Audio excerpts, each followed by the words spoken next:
यह एक ऐसी कहानी है जो एक महत्वपूर्ण सीख देती है, समय पर सोचने और तुरंत कार्य करने का महत्व, जिसे एक चिड़िया के व्यवहार के माध्यम से समझाया गया है। एक खेत में जहाँ रागी खूब अच्छी तरह से उगाई थी, वहाँ एक चिड़िया ने एक पौधे पर अपना घोंसला बनाया था।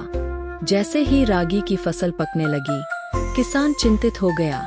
उसने अपनी पत्नी से कहा, फसल तैयार है, अगर बारिश हो गई तो सब खराब हो जाएगा, हमें जल्दी कटाई करनी चाहिए।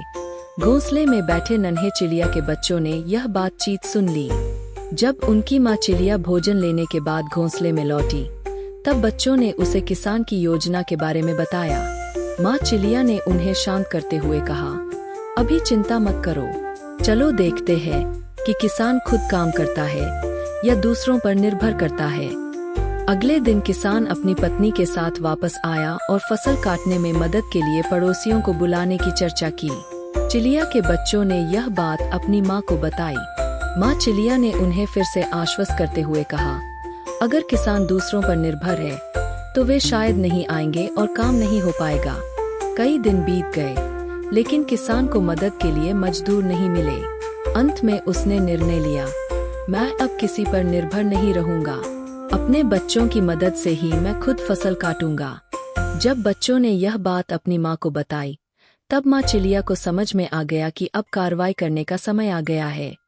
उसने कहा, अब किसान ने खुद फसल काटने का निर्णय लिया है, इसका मतलब वह कल निश्चित रूप से फसल काटेगा। हमें यहाँ और नहीं रुकना चाहिए। उसी रात माँ चिड़िया अपने बच्चों को लेकर एक ऊंचे झाड़ी में सुरक्षित स्थान पर चली गई। उम्मीद के मुताबिक अगली सुबह किसान अपने परिवार के साथ आया और फसल काटना शुरू कर दिया। इस कहानी से मिलने वाली सीख यह है कि हमें अपने काम के लिए दूसरों का इंतजार नहीं करना चाहिए और उन पर निर्भर नहीं रहना चाहिए। सफलता तब मिलती है जब हम सही समय पर निर्णय लेते हैं और स्वयं पहल करते हैं।